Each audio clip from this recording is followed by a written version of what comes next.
Hi friends, welcome to Indhu's kitchen. இன்னைக்கு நம்மளோட கிச்சன்ல விநாயகர் சதுர்த்தி ஸ்பெஷலா ரொம்பவே சூப்பர் டேஸ்டியான பூரண கொழுக்கட்டை ரொம்பவே சாஃப்ட்டா எப்படி செய்யறதுன்னு பார்க்கலாம். இந்த மெத்தட்ல செஞ்சு பாருங்க, டேஸ்ட் சூப்பரா இருக்கும்.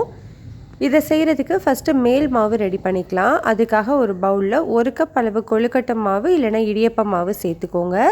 இது கூடவே இதுக்கு தேவையான அளவு உப்பு, 1/2 டீஸ்பூன் தூள் உப்பு, கூடவே சாஃப்ட்னஸ்க்காக 1 டீஸ்பூன் நெய் சேர்த்துக்கோங்க. நெய்க்கு பதிலாக நீங்கள் 1 டீஸ்பூன் தேங்காய் எண்ணெய் கூட சேர்த்துக்கலாம், நல்லா வாசமாக இருக்கும். ஃபஸ்ட்டு இதெல்லாமே நல்லா ஈவனாக மிக்ஸ் பண்ணிவிட்டு 1 கப் அளவு இடியப்ப மாவுக்கு 1/4 கப் அளவு நல்லா கொதிக்க வச்ச தண்ணி சேர்த்துக்கணும். தண்ணி நல்லா சூடு பண்ணிட்டு தான் சேர்த்துக்கணும். ஃபஸ்ட்டு ஸ்பூன் வச்சு நல்லா மிக்ஸ் பண்ணிக்கோங்க. வெதுவெதுப்பான சூடு வந்த உடனே உங்களோட கை வச்சு நல்லா ஈவனாக பிசைஞ்சு விட்டுக்கோங்க. நம்ம நார்மலான இடியப்ப மாவு பதத்துக்கு பிசைஞ்சு எடுத்தோன்னா போதும். மாவு பாருங்கள், இந்த அளவுக்கு நல்லா சாஃப்டாக இருக்கணும். இப்போ இதை ஒரு மூடி போட்டு வச்சிடலாம். நம்ம ஸ்டஃபிங் ரெடி பண்ணி எடுத்துக்கலாம். ஸ்டஃபிங்காக கடாயில் 1 டேபிள் ஸ்பூன் நெய் சேர்த்துக்கோங்க. நெய் சூடானதுக்கப்புறமா இதில் 1 கப் அளவு துருவின தேங்காய் சேர்த்துக்கலாம். நெய்யில் மீடியம் ஹீட்டில் 2லேருந்து 3 நிமிஷத்துக்கு தேங்காயை நல்லா வதக்கிக்கோங்க. இப்படி பண்ணும்போது நல்ல வாசமாகவும் இருக்கும், டேஸ்ட்டாகவும் இருக்கும். ஒரு 2-3 நிமிஷம் நல்லா வதக்கிட்டு இது கூட 1/2 கப் அளவு பொடிச்ச வெல்லம் சேர்த்துக்கலாம். வெல்லம் சேர்த்து ஒரு 3லேருந்து 4 நிமிஷத்துக்கு நல்லா மிக்ஸ் பண்ணி விட்டுக்கோங்க. அந்த தேங்காயோடு அது ஒன்று சேர்ந்து வதங்கணும். பாருங்கள், இந்த அளவுக்கு நல்லா ஈவனாக வதங்கி வந்ததுக்கப்புறமா நான் இன்றைக்கி நட்ஸ் பவுடர் சேர்த்துக்கிறேன். நட்ஸுன்றது நான் இன்றைக்கி பாதாமும் முந்திரியும் மிக்சியில் ஒன்றும் பாதியமாக பொடிச்சது 1/4 கப் அளவு சேர்த்துக்கிறேன்.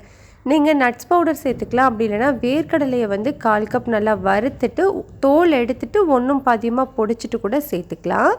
இது எல்லாத்தையும் நல்லா ஒன்று சேர்த்து மிக்ஸ் பண்ணிவிட்டு ஸ்டவ் ஆஃப் பண்ணிக்கோங்க. நம்மளுக்கு ஸ்டஃபிங் ரெடி ஆகிடுச்சு. இதை ஒரு பிளேட்டில் மாற்றி வச்சுக்கலாம். இப்போ பாருங்கள், நம்மளுக்கு ஸ்டஃபிங்கும் கொஞ்சம் ஆறிடுச்சு. நம்ம இப்போ கொழுக்கட்டை ரெடி பண்ண ஆரம்பிச்சிடலாம். கொழுக்கட்டை செய்கிறதுக்கு நான் இன்றைக்கி இந்த அச்சு தான் எடுத்துருக்கிறேன். அச்சில் ஃபஸ்ட்டு நல்லா உள்ள நெய் இல்லைன்னா தேங்காய் எண்ணெய் நல்லா தடவி விட்டுக்கோங்க. அப்போது தான் நம்மளுக்கு ஒட்டாமல் எடுக்கிறதுக்கு வரும். இப்போது நம்மளோட மேல் மாவு இருக்கு இல்லையா, அதை எடுத்து ஃபஸ்ட்டு அந்த அச்சு உள்ள எல்லா சைடுமே படுறது மாதிரி நல்லா அழுத்தி ப்ரெஸ் பண்ணிக்கோங்க. நல்லா அழுத்தி ஈவனாக ப்ரெஸ் பண்ணணும். அப்போ தான் ஷேப் நம்மளுக்கு கரெக்டாக கிடைக்கும். இந்த மாதிரி நல்லா ஈவனாக உள்ளுக்குள்ளே நல்லா ஸ்ப்ரெட் பண்ணிவிட்டு இதுக்கு நடுவில் நம்ம ரெடி பண்ணியிருக்கிற ஸ்டஃபிங்கை இந்த மாதிரி சின்னதாக ஒரு பால் மாதிரி செஞ்சுட்டு உள்ளே வச்சுக்கோங்க. இப்போது நம்மளோட மேல் மாவை வச்சு வெளியிலையும் நல்லா சீல் பண்ணி விட்டுக்கலாம். நல்லா அழுத்தி சீல் பண்ணி விட்டுக்கோங்க. அப்போ தான் பிரிஞ்சு போகாமல் இருக்கும். பாருங்கள், இந்த மாதிரி. இப்போ நம்ம ஈஸியாக எடுத்துடலாம். நல்லா டைட்டாக சீல் பண்ணதுக்கப்புறமா எடுத்தீங்க அப்படின்னா நம்மளுக்கு பர்ஃபெக்டான ஷேப்பில் நம்மளுக்கு பூரண கொழுக்கட்டை ரெடியாக இருக்கும். இதே மாதிரி நம்ம எல்லாத்தையுமே செஞ்சு எடுத்துக்கலாம். இப்போ பாருங்கள், நான் எல்லாத்தையுமே செஞ்சு எடுத்துருக்கிறேன். இப்போ இதை நம்ம வேக வச்சுக்கணும்.